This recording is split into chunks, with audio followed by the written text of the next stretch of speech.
There are 30 total items in Fortnite Chapter 5 Season 4, and I'm going to rank all of them, and at the end, I'll then rate the overall season meta out of 10. Let's start things off with the Hammer Pump Shotgun. It has a small reticule, it's accurate, deals consistent damage without dealing too much when you hit a body shot, so in my eyes, it's probably the most balanced shotgun there is, and I honestly don't have much more to say than that. Next up is the ever so controversial Gatekeeper. Unlike the Hammer Shotgun, I hate this gun, and I wish this was gone from the game. It is far too easy to use, and honestly, it's just utterly skillless. It's too easy to 2 or 3 shot someone, and it just rewards you for running straight at another player. Please, let's have this removed. It's annoyed me for 2 seasons now. Next up is the new Sovereign Shotgun. Now, the new Sovereign Shotgun, I've done a whole short on, is incredibly good. If you aim down sights, it actually acts more like a pump, where it does a lot bigger one-shot damage, and the crosshair gets really, really small, which allows you, again, to be way more accurate with it.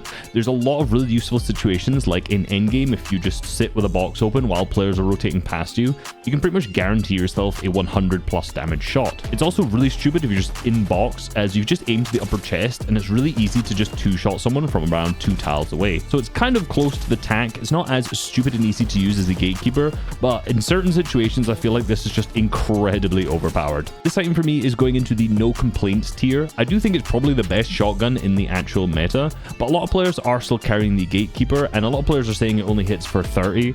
They haven't figured out that you need to aim for the upper chest yet, though. Moving on to the assault rifles. The first one is the Striker Burst assault rifle, which is, I would say, new, but it has been buffed for this. Now, this is basically undoubtedly the best gun for medium and long range, because the other 2 assault rifles, which we'll come back to later, have way too much fall-off damage and don't guarantee enough tags. So for Storm Surge games, just not going to be good enough whatsoever. The main issue this gun has is that it's quite difficult to use when box fighting. Structure damage is the same as the regular damage, and if you didn't know, the gold deals 35 body shot, which is also 35 structure damage. So this means that in one burst, this will deal 70 damage to structures. Now, generally, this is quite strong. However, the issue is this meets a very critical threshold where you're replacing a wood wall. It'll take 3 bursts rather than 2, which can make it quite frustrating. So if you shoot a wood wall twice with it, you're still going to have to shoot a 3rd shot to be able to actually replace it, or shoot through it. However, this does mean that you can get bleed through damage with the 2nd shot of the burst, but this isn't actually that reliable for spraying, and a lot of the other weapons are better. But this actually is kind of balanced out by the fact that it's so good at long and mid ranges that it's not the best for box fighting. So for the Striker Burst AR, I'm going to put this into the strong AF tier. The other AR is the Striker Assault Rifle, and this is pretty much the best overall box fighting kind of weapon you can get in this season, in my opinion. It's the most consistent for if you're in their face trying to spray them. It's the most consistent for wall replacing. It's really good at mid ranges, but it kind of falls off at long ranges, which is when the burst is much better. For me, this is also going into the no complaints tier. And the final assault rifle in the game is the Combat Assault Rifle. Now, this is pretty much worse than the Striker Assault Rifle in every way. One lower rarity, so say blue in comparison to purple, is then the same damage per second. So the Striker is almost always a better damage per second. On top of this, it has 300% more vertical recoil. So it's very difficult to control when you start spraying, which again, at medium and long ranges, makes this really difficult to deal lots of damage. Its spread, so the randomness, is 20 to 40% better. However, the vertical recoil being so bad, and the fact that it deals less damage per second, I just think the Striker is almost always going to be better. But it is actually still really strong, so I'm going to put this into the no complaints tier. So a really overall pretty good assault rifle meta for this season, in my opinion. Moving on to the SMGs, we've got 2, and the first one is the new Dual Micro SMGs. Now, these you actually cannot put mods on whatsoever, which I was quite surprised at. I did not realize. But if you get into a 1 tile radius, or you're in a box, or you're trying to spray walls to replace and things like this, these are incredibly powerful. If you're kind of player who loves to get in a box right into someone's face, this is one of the most powerful weapons of all time, and I've not seen enough clips of pros using it yet. Again, one of the biggest downsides is that at medium and long range, it's really difficult to do any damage whatsoever. Now, we're probably all used to the Thunderburst being incredibly powerful at medium and close ranges, but to be honest with you, this actually isn't really what an SMG should be like whatsoever, so it has made the Dual Micro SMGs feel kind of rubbish. The reality is, they are really, really strong when you're in box, and if someone edits, you can just keep spraying at their box. But because they're so good in close range and so bad and everywhere else, I'm going to put them into the no complaints tier. But I think once players start to actually get good at these potentially might need a close range nerf. The other SMG is the Hyper SMG. Now, this is a little bit better at range, and you can also put mods on this too. Now, the reality is this is kind of just overshone by all of the other weapons in the tier. It's good, but I don't really see it being a staple in any pro or any good player trying to just carry this. So for me, this is just going into the early game only tier. So moving on to the pistols, and the first one is the Ranger pistol, which is been in for pretty much, the last couple of seasons, and it's always a really, really solid gun. You can run this with one player running an assault rifle and one player running the pistol, and given the fact that a lot of the SMGs don't have that much range on them, the pistol actually is probably a pretty good option. It's still the only gun in the game that has a 2x headshot multiplier, so it's still incredibly powerful, and it really rewards you for having good aim. For me, the pistol is going into the perfectly balanced tier. It's really strong, but it has a small magazine size, it's not very spammable, and it is still really difficult to use. The last pistol is the new Monarch pistol. Now this thing is kind of insane, in particular when you remember it uses small ammo and not medium ammo. Like a lot of the other things like revolvers used to use this medium ammo, and then things like the Mammoth pistol and whatever the other one, the Deagle, used heavy ammo. So the fact that this is so strong and it uses small bullets or light bullets is really, really nuts. What is this gun? Now, when you aim down sight, this actually does 65% more damage. So with the Mythic, for example, this takes you from a 49 body shot all the way up to an 81. So that's really, really strong for mid-game rotations, just tagging people as they go. And then for a headshot, it goes from 83 to 137. So this is incredibly powerful. Not only that, it has a bullet gravity scale of 2. Now, this might not mean anything to you, but that's essentially how much the bullets dip over time. For reference, the Burst Assault Rifle is 3 and the Striker Assault Rifle is 3.5. So that means essentially the bullets dip much less than any other gun in the meta, which makes it easier for hitting shots at range, and it was clearly designed for this. Not only that, there's a really low damage drop-off.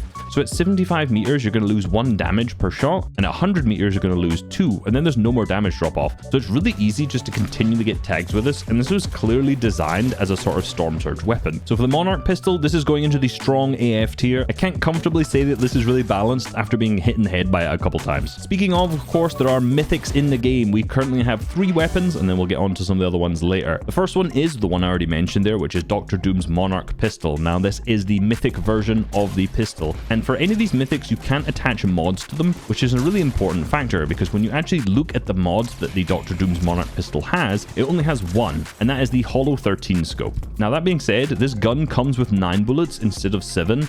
However, because it doesn't have the drum mag attachment to put it there, it doesn't have the downside of a slower reload of the drum mag mod. And of course, the mythic of this pistol is also going into the strong AF tier. This thing is really strong. All of these stats and damages that I'm mentioning, by the way, big shout out to Assyrian on Twitter. Go and follow them. They provide a ton of stats for my videos. They're not sponsoring this, but they're always just super, super useful to me. So go show them some support. Next is the M. Frost's Striker Burst AR. Just exactly the same as a Burst AR. However, this one does 2 more body shot damage. So this is 37 body shot, and it has a headshot of 55.5.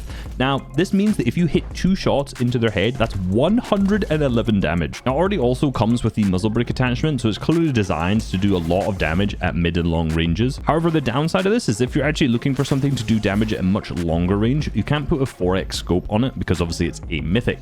Again, I think you're going to be doing plenty of damage with the red eye scope that's already on it, so you should be completely fine. However, it just doesn't have that flexibility, which I don't think will be a problem for the majority of people, let's be real. This is going into the strong AF tier. It's a mythic, like, who obviously. And the final weapon mythic here is Mysterio's Sovereign Shotgun. Now, this does 105 body shot damage, which is very, very considerable, and the headshot does 160 as well. So this gun is really strong. It's kind of all of the similar things that we talked about with the Sovereign Shotgun before, just basically apply here as well. The attachments are laser, suppressor, and the red eye sight, and laser makes basically all of these shotguns have a 10% more tighter spread. So again, if you're struggling with doing low damage, putting a laser on can help with that a little bit here. Again, a really, really strong gun going into the strong AF. The mythics this season, pretty well balanced for a change. You know, a lot of the time, they're not as broken as some of the other stuff that we've seen throughout the last couple of seasons. Moving on to consumables. Now, there's a couple here we're just going to rapid fire through. Small pots, big pots, they're going into perfectly balanced. Like, you can't change those whatsoever. Bandages, we're going to slap them into early game only because it's bandages. Like, who's going to carry those? Now, medkits. I'm putting medkits, their first one, into the please nerf tier. Now, if you've not played much competitive and maybe you're casual, you're going to say, why are you ever going to need to nerf medkits? They just heal you for 100. And that by itself is amazing, but they cause a ton of problems in endgame where people are just consecutively popping them and surviving in Storm and basically healing off. I'd much rather see there be a cooldown added between medkits, say 2 seconds between so you can't pop the next one, maybe 3, that would prevent a lot of heal-offs in the end game happening. This also just would in no way impact the casual player base, and would be a nice nerf to medkits that I think just needs to happen at this point. Like, how many times is a casual ever going to try and pop multiple medkits in a row? So this is something that would benefit competitive, but in no way be a negative to the rest of the player base. Next is Chug Splash. These are obviously incredibly good for healing in duos, and also just for, again, unfortunately, heal off, as we kind of mentioned with the medkits too. I don't have a big problem with Chug Splashes. They're relatively difficult to find, so it's not like you're going to be carrying 12 each in your duo, or 16 or 18 or whatever. So I think they're relatively well balanced. Quick heals, we're putting these into the no complaints tier. Next is the newly unvaulted Flowberries. Now these, let's be real, give you 15 shield. The Flowberry effect doesn't last that long, so I'm just gonna have to slap these in really only in the early game. Unless you're really scuffed and you just can't find any other heals, you can definitely carry these, but the reality is you're probably going to want to carry any other shields instead. More importantly, the Flowberry Fizz. So if you land in the south of the map in particular, the Flowberry Fizz feels much better than it ever has. Now this is because the Nitro effect is completely removed this season, so if you go through any of the Nitro rings with Fizz, you're going to still fly really far. Now other people don't have the advantage of when they land, they have the Nitro effect to keep sprinting, you can keep kind of sliding after that. Important note, if you run through a Nitro ring without jumping, you will die to fall damage this season, so always jump when you run through it. Very important. Flowberry Fizz, perfectly balanced, love it. Moving on to the utility items. The first one is the War Machines Hover Jets. Now this is kind of the first staple item in this season that I think is like a must carry, in particular in solos and in solo cash cups. We'll see as the season progresses. I think duos is going to be way more important as well. Now the basic principle of this is you just fly a little bit up into the sky. There's only a certain limit that you can fly up. It feels like it's around maybe 20 meters. I need to actually check the exact distance, but it's not too far. But you can also dash, which means you can boost around and fly.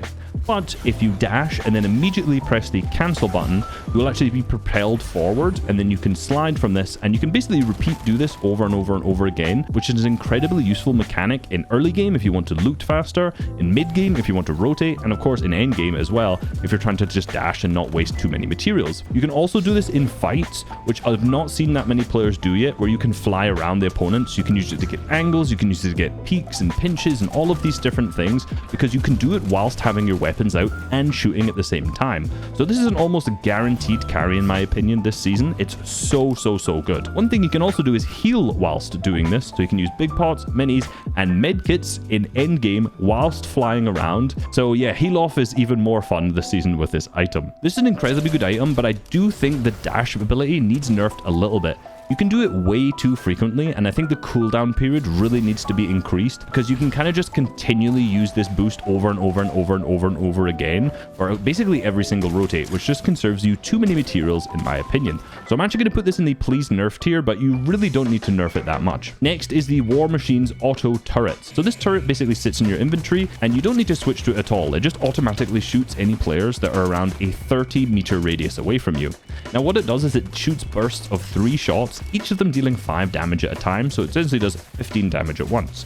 Now, if you're fighting someone, this damage actually does add up pretty quickly, and it can be quite a big deterrent when you're trying to fight someone. The problem is, it's just not really worth the inventory slot that you're carrying, because you'd probably much rather want to carry the War Machines Hover Jets. For me, I'm going to put this into the early game only tier, because you pretty much would probably want to drop it for anything else, but Epic Games, this does not mean you want to buff this.